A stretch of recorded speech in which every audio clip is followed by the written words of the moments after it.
ఆమె ఆరోపణ కేసులన్నీ అవినాష్ రెడ్డి మీద కదా, వైఎస్ అవినాష్ రెడ్డి ఆయన మీద. ఇప్పుడు ఈయనెవరు, ఈ రవీంద్రారెడ్డి ఇచ్చిన వాంగ్మూలంలో వైఎస్ అవినాష్ రెడ్డి పిఏ అంటున్నారు, ఎంపీ కాబట్టి పిఏ ఉండొచ్చు. రవీంద్రారెడ్డి మటుకు పిఏ కాదు, ఊరికైనా చెప్తున్నారని వాళ్ళు అంటారు. నిజాలు మనకు తెలియదు, కానీ సన్నిహితుడు అన్నంత వరకు ఓకే.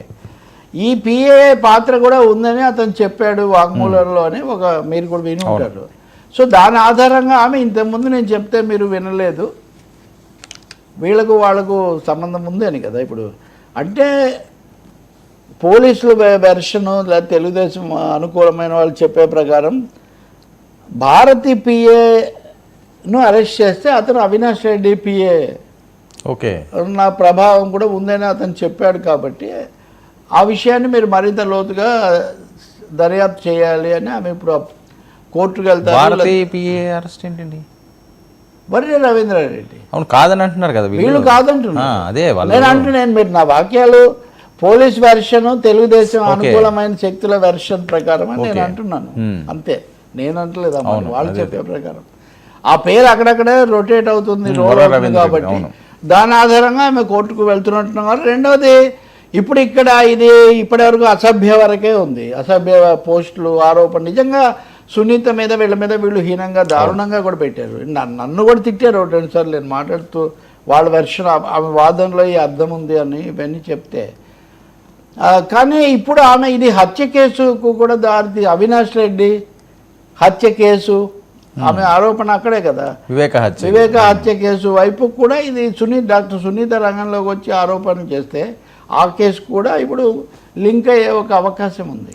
మూడోది మీకు మనం గమనించాల్సింది ఏంటంటే, షర్మిల ఎన్నికల తర్వాత డాక్టర్ సునీత గురించి పెద్దగా మాట్లాడింది అంతగా లేదు అనే ఒక అభిప్రాయం కలుగుతుంది మనకు. అంతకుముందు వాళ్ళిద్దరే ఒక దశలో జగన్ను చాలా ఎదుర్కొన్నారు, కానీ తర్వాత సునీత దాదాపు ఒంటరి పోరాటం చేస్తున్నారు. ఆమె పోరాటం మళ్ళీ మొదలు పెట్టచ్చు. ఇప్పుడున్న అంటే చంద్రబాబును కలిశారు ఆమె, ఆయన నీకు సహాయంగా ఉంటామని కూడా ఆయన చెప్పారు. కాబట్టి అదొక కొత్త టర్న్, వివేక టర్న్ కూడా ఒకటి తీసుకునే ఛాన్స్ ఇప్పుడు ఉంది. సో ఇప్పుడు మళ్ళీ కేసు పెట్టారు ఈవిడ, అంతేనా? ఫిర్యాదు చేస్తారు, కేసు కూడా పెడతారేమో. కోర్టులో కూడా ఈ విషయం మెన్షన్ చేయొచ్చు, ఈ జరుగుతున్న పరిణామాల గురించి ఇంకా క్షుణ్ణంగా దర్యాప్తు చేస్తే అవి బయటకు వస్తాయని అడగొచ్చు. ఇవన్నీ కోర్టు పరిధిలోకి ఉంటాయి. పోలీసుల స్పందన అంటే కడప పోలీసులు ఇంకా జగన్ కన్సర్న్లో ఉన్నారు అన్నది తెలుగుదేశంలో ఒక వర్గం లేదా కొంతమంది యొక్క ఆరోపణ. ఓకే, అందుకని పూర్తి న్యాయం జరగడం లేదు అని ఇప్పుడు పవన్ కళ్యాణ్ ఆ రోజు కోప్పడింది.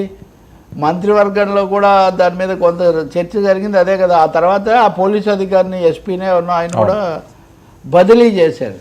కాబట్టి కడప పోలీసుల్లో వచ్చిన మార్పులు, సోషల్ మీడియా కేసులు, వివాదాలు ఇవి అక్కడికి దారితీసే ఒక అవకాశం ఉంది. దాన్ని మళ్ళీ కొత్త ఫేజ్ మొదలవచ్చు.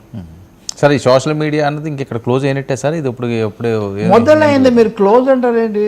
అంటే ఇంకా 15,000 మంది ఏదో అంటున్నారు ఆ లిస్టు. అదే 2,000 మంది వరకు అయితే కేసులు